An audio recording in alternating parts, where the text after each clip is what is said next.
মেয়েরা, আজ আমি তোমাদের অবিচ্ছিন্নতা বা সন্ততা এবং অন্তর্কলনযোগ্যতা নিয়ে আলোচনা করব, অর্থাৎ কন্টিনিউটি অ্যান্ড ডিফারেন্সিয়েবিলিটি। সন্ততাকে আমরা কন্টিনিউটি বলছি আর অন্তর্কলনযোগ্যতাকে বলছি ডিফারেন্সিয়েবিলিটি। তোমরা 11-এ কিন্তু এইটা নিয়ে পড়েছ, সন্ততা ব্যাপারটা কি।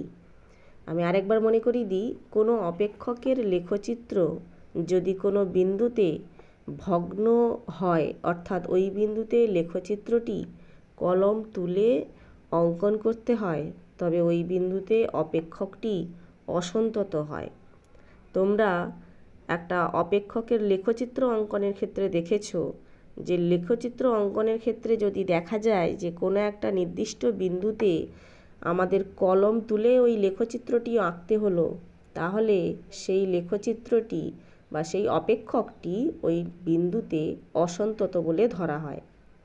আবার দেখো, ওই বিন্দুর নিকটবর্তী অঞ্চলে যদি অপেক্ষকটির লেখচিত্র কলম না তুলে অঙ্কন করা যায়, তবে ওই বিন্দুতে অপেক্ষকটি সন্তত হয়। তাহলে এখানে দুটো কথা বললাম, একটা অসন্ততা আর একটা সন্ততা নিয়ে। অসন্তত কখন হলো? যদি ওই অপেক্ষকের লেখচিত্র অঙ্কনের সময় তোমাকে একটা নির্দিষ্ট বিন্দুতে কলম তুলে আঁকতে হয়, তবে ওই অপেক্ষকটি ওই নির্দিষ্ট বিন্দুতে অসন্তত। দেখো, আবার সন্তত কখন বলা হচ্ছে? যদি একটা নির্দিষ্ট বিন্দুর নিকটবর্তী অঞ্চলে আমরা কলম যদি তুলে নিতে হয় আঁকার সময়, সেক্ষেত্রে আমরা বলবো ওই নির্দিষ্ট বিন্দুতে অপেক্ষকটি সন্তত। দেখো, আমরা যখন y=fx=x² এই উদাহরণটা দেখছি, দেখো এটার লেখচিত্র অঙ্কনের সময় আমরা দেখতে পাচ্ছি যে কোনো বিন্দুতে কিন্তু কলম তোলার প্রশ্ন নেই। তাহলে এই অপেক্ষকটা আমরা দেখতে পাচ্ছি যে যে কোনো বিন্দুতে সেটা সন্তত হলো। ঠিক আছে? আচ্ছা, দেখো এখানে আমরা যে কোনো বিন্দুর কথা ভাবছি, যে বিন্দুর কথাই ভাবি না কেন, দেখো কোথাও কিন্তু কলম তোলার ব্যাপার নেই। তাহলে এই অপেক্ষকটি আমরা বলতে পারি -∞x এই ক্ষেত্রে সর্বত্র এটা সন্তত হলো। এই ক্ষেত্রে সর্বত্র সন্তত, কোনো একটা নির্দিষ্ট বিন্দুতে সন্তত নয়, সব বিন্দুতে, এই রিজিয়নের সব বিন্দুতে এটা সন্তত হলো। আর একটা উদাহরণ দেখছি, যেটা fx=x²-1/x-1। এই অপেক্ষকটি দেখছো যে x=1 বিন্দুতে কিন্তু এই অপেক্ষকের মান অনির্ণেয়, কিন্তু x→a লিমিট x→1 fx এই সীমাস্থ মান কিন্তু এর অস্তিত্ব রয়েছে। সে মানটা কত না, লিমিট x→1, এটাকে যদি আমরা ভেঙে দিই x+1 × x-1/x-1, যেহেতু x→1 x-1 ≠0 মানে ওপরে নিচে x-1 কেটে দিতে পারি, থাকলো কে? তাহলে x+1। তাহলে লিমিট x→x+1 এর ভ্যালুটা কত হলো? 1+1 মানে 2। তাহলে দেখো x=1 বিন্দুতে এই অপেক্ষকের সীমাস্থ মানের অস্তিত্ব রয়েছে, কিন্তু x=1 বিন্দুতে অপেক্ষকটি অনির্ণেয় হচ্ছে। আমরা যখন এটার লেখচিত্র তৈরি করব, ক্লাস 11-এই আমরা এই লেখচিত্রগুলো করেছি, তাতে দেখছি এই যে 1 2 বললাম, 1-এর জন্য যে সীমাস্থ মানটা 2 হলো, সেই বিন্দুটা কিন্তু এই লেখচিত্রের ওপরে অবস্থিত নয়। তাহলে এই বিন্দুতে, অর্থাৎ x=1 বিন্দুতে লেখচিত্র অঙ্কনের সময় তোমাকে কলম তুলে নিতে হচ্ছে, অর্থাৎ ঠিক তার আগে এসে লেখচিত্রটা শেষ হয়ে গেল, আবার ঠিক তারপরে বিন্দু থেকে লেখচিত্র আবার শুরু হলো। তাহলে দেখতে পাচ্ছি যে এই অপেক্ষকের x=1 বিন্দুতে এর একটি অসন্ততা রয়েছে, বা আমরা বলতে পারি x=1 বিন্দুতে লেখচিত্রটি ভগ্ন, তাই ওই বিন্দুতে অপেক্ষকটি অসন্তত। ভগ্ন, এটাকে কলম তুলে আঁকতে হয়েছে। ঠিক আছে? এই বিন্দুতে আসার আগেই আমাকে এখানে থেমে যেতে হয়েছে, আবার এখান থেকে আমার লেখচিত্র স্টার্ট হয়েছে। ঠিক আছে? তাহলে দেখো, আমরা দুটো উদাহরণ দেখালাম, যেটা আমরা ক্লাস 11-এ এই সন্ততা অসন্ততা নিয়ে আলোচনা করেছি, সেগুলো কিন্তু আমরা লেখচিত্রের মাধ্যমে সেগুলো দেখেছি যে সেটা সন্তত না অসন্তত হয়। এবার আমরা সীমা যে ধারণা, সেখান থেকে সন্ততার ধারণায় আসবো। সীমা এবং সন্ততার সম্বন্ধ আমরা একটু দেখাচ্ছি। ধরো y equal to F x হলো এক্সের একটি এক মান বিশিষ্ট অপেক্ষক এবং সংজ্ঞার অঞ্চলে সর্বত্র সন্তত। এক মান বিশিষ্ট অপেক্ষক মানে তোমরা জানো যে এক্সের একটা মান দিলে আমরা ওয়াইয়ের একটি নির্দিষ্ট মান পাবো, একাধিক মান পাবো না।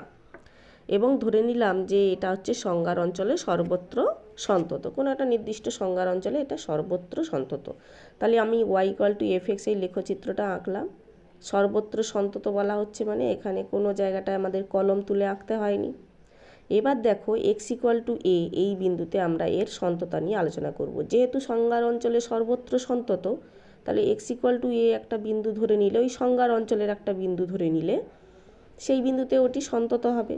তাহলে আমি ধরে নিলাম এক্স ইকুয়াল টু এ বিন্দু হচ্ছে এক্স অক্ষের ওপরে এই বিন্দুটা এ বিন্দু, এবং এর জন্য অনুরূপ ওয়াই ইকুয়াল টু এফ এক্সের মানটা হচ্ছে বি, এই বি বিন্দুটা, অনুরূপ বিন্দুটা হলো বি। এক্স ইকুয়াল টু এর জন্য অপেক্ষকের ওপর অনুরূপ বিন্দু হলো বি। এবার দেখো আমরা যদি এক্স অক্ষের ওপর কতকগুলো বিন্দু নিই, এল, L1, L2, এই বিন্দুগুলো এমনভাবে নিচ্ছি যাতে ধীরে ধীরে এক্স অক্ষে এ বিন্দুর ডান দিক থেকে এ বিন্দুর দিকে এগোনো যায়, এবং ধরে নিলাম এই বিন্দুগুলোর জন্য ওয়াই এর অনুরূপ মানগুলো, বিন্দুগুলো হলো পি, P1, P2। তাহলে এক্স অক্ষের ওপর এল, L1, L2 এই বিন্দুগুলোর জন্য ওয়াই অপেক্ষকের অনুরূপ বিন্দুগুলো হচ্ছে পি, P1, P2। তাহলে ছবি দেখেই বুঝতে পাচ্ছি যে এই যে PL এই ভ্যালুটা হচ্ছে আমার ফাংশনের ভ্যালু বা অপেক্ষকের ভ্যালু। তাহলে এই PL এর মান ধীরে ধীরে এবার P1, L1, তারপর P2, L2 এইভাবে এগোতে এগোতে কার দিকে আসছে না বি এর দিকে এগোচ্ছে। তাহলে যখন x tends to a plus হচ্ছে, limit x tends to a plus, a plus কেন বলছি না, এর ডান দিক থেকে এর দিকে এগোচ্ছে, এই জন্য বলা হচ্ছে limit x tends to a plus. তখন কি হচ্ছে না ওই অপেক্ষকের ভ্যালুটা কোনটা, P1L, P1L1, P2L2 এগুলো ধীরে ধীরে বি এর দিকে এগোচ্ছে। বি এ বলতে কিন্তু y equal to F of A, X equal to এ বিন্দুতে ওই অপেক্ষকের মান, সেটাই হচ্ছে বি এ। এবার দেখো আমরা এক্স অক্ষের ওপর আরও কয়েকটি বিন্দু নিলাম এর বাম দিকে, এম, M1, M2, এবং এই বিন্দুগুলোর জন্য y equal to F x এই অপেক্ষকের অনুরূপ বিন্দুগুলো হচ্ছে কিউ, Q1, Q2। তাহলে আমরা দেখো এই ভ্যালুটার জন্য মানে x ইকুয়াল টু ওএম ধরলে এই অপেক্ষকের ভ্যালু হচ্ছে, মান হচ্ছে QM। তাহলে যখনই আমরা ধীরে ধীরে এ বিন্দুর ডান দিক থেকে এ বিন্দুর দিকে এগোবো, সঙ্গে সঙ্গে এই অপেক্ষকের মানটা দেখো QM, Q1, M1, Q2, M2 ধীরে ধীরে আরও কার দিকে এগোচ্ছে, বি এর দিকে এগোচ্ছে। তাহলে আমি এক্স ইকুয়াল টু এ বিন্দুর ডান দিক থেকে এগোলেও এই বি এর দিকে এগোলো, বাম দিক থেকে এগোলেও বি এর দিকে এগোলো। এই যে বাম দিক থেকে এগোনোটা আমরা এটাকে কি বলছি, limit X tends to A minus F of X. তাহলে limit X tends to A minus F of X এই মানটা কার সঙ্গে সমান হলো, বি এ বা এফ এর সঙ্গে সমান হলো। তাহলে দেখো সন্ততার ক্ষেত্রে আমরা সংজ্ঞাটা তাহলে ম্যাথমেটিক্যালি কিভাবে দেব না, যখন y equal to F X অপেক্ষক x ইকুয়াল টু এ বিন্দুতে সন্তত, তখন limit x tends to A plus F of X equal to F A, এবং limit x tends to A minus F x equal to F A. দেখো ডান দিক থেকে এগোলেও F এর দিকে এগোলাম আর এফ এতে গিয়ে পৌঁছলাম, আর বাম দিক থেকে এগোলেও এফ এর দিকে এফ এতে এসে পৌঁছলাম। আর এই দুটো ভ্যালু তার মানে সমান হলো, অর্থাৎ limit X tends to A plus F x equal to limit X tends to A minus F x, এই দুটো যদি সমান হয় তখন আমরা বলি যে limit X tends to a f এক্সের অস্তিত্ব আছে। সেক্ষেত্রে বলা হচ্ছে limit X tends to a F x equal to F এ। এই দুটো সমান হলে আমরা বলি সেটা কার সঙ্গে সমান, না limit X tends to a F x. এটা তোমরা লিমিটের ধারণা যেটা ক্লাস 11-এ কিন্তু অলরেডি পেয়েছো। এবারে তাহলে আমরা সন্ততার সংজ্ঞাটা কিভাবে দিতে পারি, না ধরি এফ এক্স হলো এক্সের একটি এক মান বিশিষ্ট অপেক্ষক এবং এক্স ইকুয়াল টু এ হলো অপেক্ষকটির সংজ্ঞার অঞ্চলের অন্তর্গত একটি বিন্দু। এখন এক্স ইকুয়াল টু এ বিন্দুতে অপেক্ষকটি সন্তত হবে যদি এফ এ সংজ্ঞাত হয়, অর্থাৎ এক্স ইকুয়াল টু এ বিন্দুতে এফ এক্স অপেক্ষকের একটি নির্দিষ্ট সসীম মান থাকে। তাহলে দেখো এটা এফ এক্সের একটা একমান বিশিষ্ট অপেক্ষক, আমরা এক্সের একটি একমান বিশিষ্ট অপেক্ষক এফ এক্স নিলাম, সেটা এক্স ইকুয়াল টু এ বিন্দুতে হচ্ছে সন্তত হবে কখন না, যদি তিনটে কন্ডিশন বা তিনটে শর্ত এটা ফুলফিল করে। তিনটে শর্তের প্রথমটা বলা হচ্ছে যে এফ এ সংজ্ঞাত হবে। সংজ্ঞাত হওয়ার অর্থ তোমরা জানো যে এফ এর একটা নির্দিষ্ট সসীম মান থাকলে তবেই তাকে সংজ্ঞাত বলা হয়। তাহলে 2 নম্বর কন্ডিশনে কি বলছি না, লিমিট এক্সটেন্স টু এ এফ এক্সের মানের অস্তিত্ব থাকে। এই কথাটার অর্থ কি না, limit এক্সটেন্স to A plus F x equal to limit এক্সটেন্স to A minus F x. এই দুটো মান যদি সমান হয়ে যায় তবেই বলা হয় যে এই মানটার অস্তিত্ব আছে।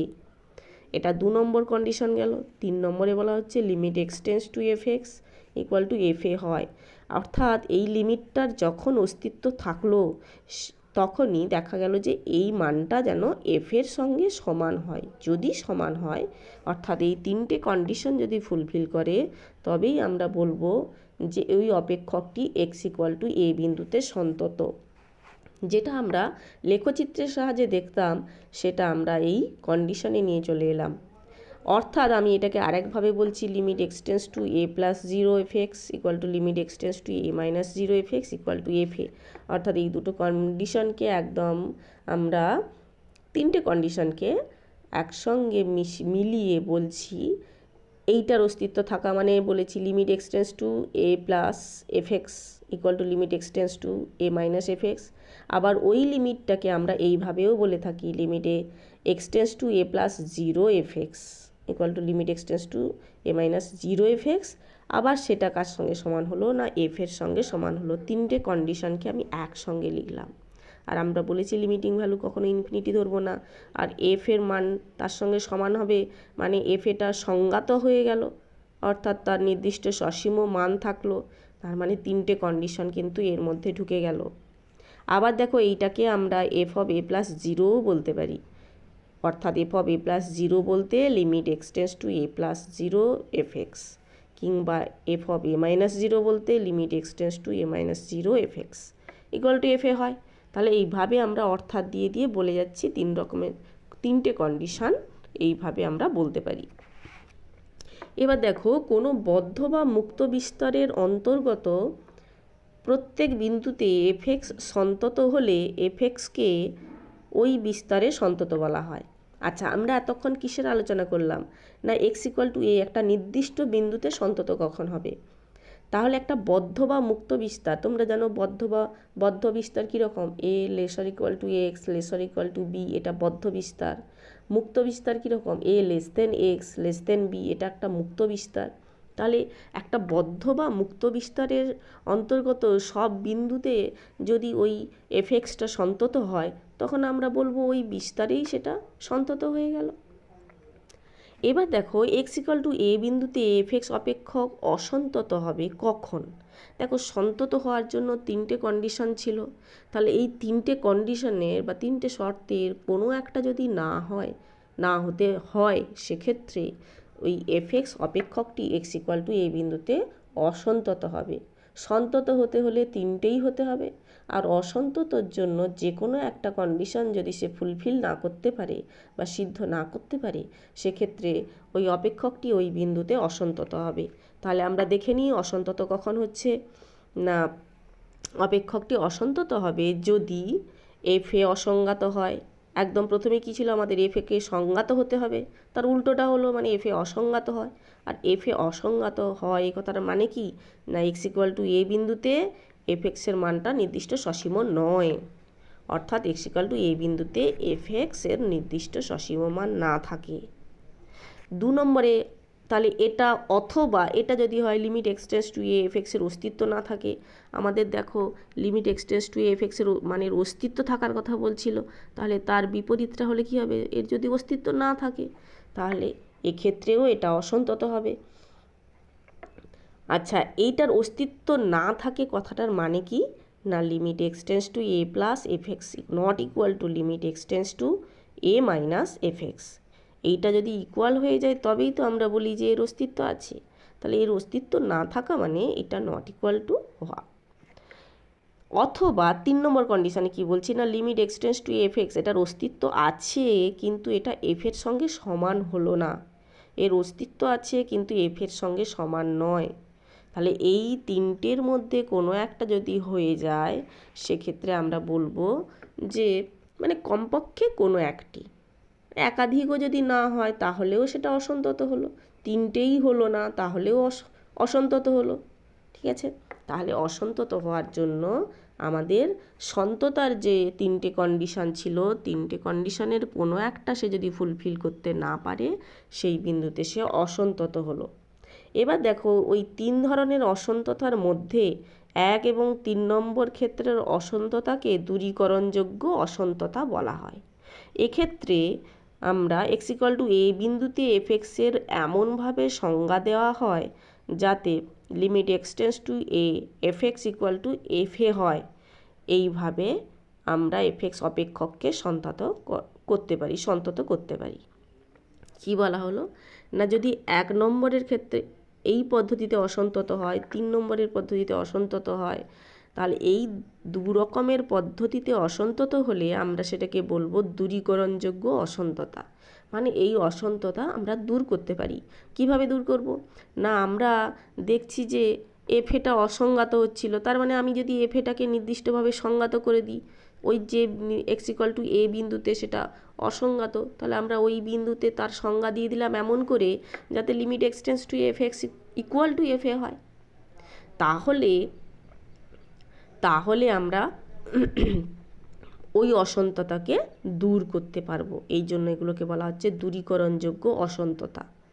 কিন্তু এই 2 নম্বর কেসের যে অসন্ততা হলো, অর্থাৎ যদি limit X tends two F এক্সের অস্তিত্ব না থাকে, অর্থাৎ এই দুটো লিমিটিং ভ্যালু যদি আলাদা আলাদা হয়, সেক্ষেত্রে এটাকে আমরা বলবো সাধারণ অসন্ততা। তাহলে এই দুটো মান যদি অসমান হয় তাহলে এই দুটো মানের একটা পার্থক্য আমরা পাবো, আর এই পার্থক্যকে বলা হচ্ছে এক্স ইকুয়াল টু এ বিন্দুতে এফ এক্স অপেক্ষকের লাভ। দেখো আমরা এই 2 নম্বর ক্ষেত্রের অসন্ততাতে কি বলছি না এই অসন্ততাকে সাধারণ অসন্ততা বলা হয়। এক্ষেত্রে এফ অফ এ প্লাস 0 মানে ওই যে লিমিটিং ভ্যালু বললাম limit X tends to A plus F X, আর এটা হচ্ছে limit X tends to A minus F x, এই বিয়োগফলটাকে এক্স ইকুয়াল টু এ বিন্দুতে অপেক্ষকের লাভ বলা হয়। এবার দেখো limit X tends to A plus F x এবং limit X tends to A minus F এক্সের যে কোনো একটির বা উভয়ের মান ধনাত্মক বা ঋণাত্মক অসীমগামী হলে এক্স ইকুয়াল টু এ বিন্দুতে এফ এক্স অপেক্ষকের অসীম অসন্ততা আছে বলে ধরা হয়। তাহলে অসন্ততার আরও একটা প্রকার আমরা বলছি অসীম অসন্ততা কাকে বলবো, যদি দেখা যায় যে এই দুটো লিমিটিং ভ্যালুর কোনো একটি বা দুটো লিমিট ভ্যালুরই মান ধনাত্মক কিংবা ঋণাত্মক অসীমগামী, অর্থাৎ টেন্স টু প্লাস ইনফিনিটি অথবা টেন্স টু মাইনাস ইনফিনিটি, সেক্ষেত্রে আমরা বলবো যে এফ এক্স এই অপেক্ষকটির এক্স ইকুয়াল টু এ বিন্দুতে একটি অসীম অসন্ততা আছে। তাহলে সন্ততার আমরা একটা বৈশ্লেষিক সংজ্ঞা বা অ্যানালিটিক্যাল ডেফিনিশান দিচ্ছি এখন। এই অ্যানালিটিক্যাল ডেফিনিশানটা কীরকম দেখো, যে এক্স ইকুয়াল টু এ বিন্দুতে এফ এক্স অপেক্ষকের নির্দিষ্ট সসীম মান আছে এবং পূর্বনির্দিষ্ট ক্ষুদ্র ধনাত্মক সংখ্যা এপসাইলনের জন্য এমন একটি ধনাত্মক সংখ্যা ডেল্টা যার মানটা এপসাইলনের মানের ওপর নির্ভর করছে আমরা নির্ণয় করতে পারি, যাতে modulus of F x minus F A less than epsilon হয় যখন A minus delta less or equal to X less or equal to A plus delta, তবে এফ এক্স অপেক্ষককে এক্স ইকুয়াল টু এ বিন্দুতে সন্তত বলা হয়। এটাকে বলা হচ্ছে বৈশ্লেষিক সংজ্ঞা। আর একবার মনে করি দিই, এক্স ইকুয়াল টু এ বিন্দুতে এফ এক্স অপেক্ষক সংজ্ঞাত হলো, অর্থাৎ নির্দিষ্ট সসীম মান আছে। সেক্ষেত্রে যদি পূর্ব নির্দিষ্ট একটা ক্ষুদ্র ধনাত্মক সংখ্যা এপসাইলনের জন্য আমরা আর একটা ক্ষুদ্র সংখ্যা ডেল্টা যার মানটা এপসাইলনের উপর নির্ভর করছে নির্ণয় করতে পারি, যাতে করে modulus of F x minus F of A less than epsilon হয়, যখন A minus delta lesser equal to x lesser equal to A plus delta, অর্থাৎ এই ক্ষুদ্র রিজিয়ানের জন্য এই সম্পর্কটা আমরা পাই। সেক্ষেত্রে এফ এক্স অপেক্ষকটি এক্স ইকুয়াল টু এ বিন্দুতে সন্তত বলা হচ্ছে। এটা বৈশ্লেষিক সংজ্ঞা। আচ্ছা, আমরা সন্ততার উপরে কয়েকটা উপপাদ্য পড়ব। এফ এক্স এবং জি এক্স অপেক্ষক দুটো এক্স ইকুয়াল টু এ বিন্দুতে সন্তত, কিংবা কোনো একটা বিস্তারে সন্তত। কোনো একটা বিস্তার মানে বদ্ধ বিস্তার বা মুক্ত বিস্তার আমি বলেছি, তার ক্ষেত্রে সন্তত হওয়ার নিয়ম বলে দিয়েছি। বদ্ধ বিস্তার হলে a lesser equal to a x lesser equal to b, আর মুক্ত বিস্তার হলে a less than x less than b. এই বিস্তারগুলোতে যদি সন্তত হয় কিংবা এক্স ইকুয়াল টু এ বিন্দুতে সন্তত হয় কারা? এফ এক্স এবং জি এক্স। এক্ষেত্রে f x plus g x এটা সন্তত হবে, f x minus g x সন্তত হবে, f x into g x সন্তত হবে, f x by g x যেখানে g of a not equal to zero, যেহেতু এটা তলায় আছে, সেটাও সন্তত হবে। আর এফ অফ জি এক্স এই কম্পোজিট ফাংশান, সেই অপেক্ষকগুলো এক্স ইকুয়াল টু এ বিন্দুতে সন্তত হবে যদি বিন্দুতে ধরে থাকি, আর যদি কোনো বিস্তারে ধরে থাকি সেই বিস্তারেও তারা সন্তত হবে। তাহলে এইগুলো যোগফল, বিয়োগফল, গুণফল, ভাগফল কিংবা কম্পোজিট ফাংশন এগুলো সবই সন্তত হবে। যদি এফ এক্স অপেক্ষক, পরের আরেকটা উপপাদ্য দেখছি, a lesser equal to x lesser equal to b বদ্ধ বিস্তারে সন্তত হয় এবং এফ এ ও এফ বি এর মান পরস্পর বিপরীত চিহ্ন বিশিষ্ট হয়, তবে অন্তত একটি বিন্দু এক্স ইকুয়াল টু সি পাওয়া যাবে, যার জন্য f c equal to zero হবে, যেখানে a less than c less than b. তাহলে এইটা কি বলছে আর একবার দেখে নিই। এইটা বলছে যে এটা একটা অপেক্ষক এফ এক্স, এই অপেক্ষকটা a lesser equal to x lesser equal to b এই বদ্ধ বিস্তারে সন্তত। আর কি বলছি না, এফ অফ এ আর এফ অফ বি পরস্পর বিপরীত চিহ্নযুক্ত। আমি এখানে এক্স অক্ষের ওপর একটা বিন্দু এ নিলাম, আর তার জন্য অনুরূপ বিন্দুটা হচ্ছে, এখানে বিন্দুটার নাম দিইনি, তার ভ্যালুটা হচ্ছে এফ এ, এই অপেক্ষকের ভ্যালুটা হচ্ছে এফ এ। আর এটার উপর আরেকটা বিন্দু বি নিলাম, যার জন্য এখানে বি নিলাম এক্স অক্ষের ওপরে, যার জন্য অনুরূপ বিন্দুটা হচ্ছে এফ অফ বি, অপেক্ষকের ওপর অনুরূপ বিন্দুটা এফ অফ বি। দেখো, এরা যদি বিপরীত চিহ্নযুক্ত হয়, এই জন্য অপেক্ষকটাকে এভাবে টেনেছি। বিপরীত চিহ্ন হলে এই ভ্যালুটা যদি পজিটিভ হয় এই ভ্যালুটা নেগেটিভ, কিংবা এটাকেও তুমি নেগেটিভ ধরে এটাকে পজিটিভ ধরতে পারো, সেই অনুযায়ী ছবিটাও বদলে যাবে। তাহলে যদি কোনো একটা অপেক্ষকের ক্ষেত্রে আমরা দেখতে পাই যে এটা একটা নির্দিষ্ট বিস্তারে সন্তত এবং এফ অফ এ আর এফ অফ বি এরা পরস্পর বিপরীত চিহ্নযুক্ত, সেক্ষেত্রে আমরা কি বলছি না, কমপক্ষে একটা বিন্দু সি পাওয়া যাবে, যার জন্য f of c equal to zero, আর ওই সি বিন্দুটা a lesser equal to x lesser equal to b বা a less than x less than b এই বিস্তারের মধ্যেই থাকবে। দেখো, আমরা দেখতে পাচ্ছি যে এই অপেক্ষকটা ধনাত্মক আর এটা ঋণাত্মক, অর্থাৎ বিপরীত চিহ্নযুক্ত হওয়ার জন্য তাকে একবার অন্তত এক্স অক্ষকে ক্রস করতে হয়েছে। তার মানে কি, এই বিন্দুটায় কি হলো, ওই অপেক্ষকের মানটা শূন্য হয়ে গেল। এক্স অক্ষকে এখানে ক্রস করা মানে, ছেদ করা মানে ওই বিন্দুতে অপেক্ষকের ভ্যালুটা কত হয়ে গেল, জিরো।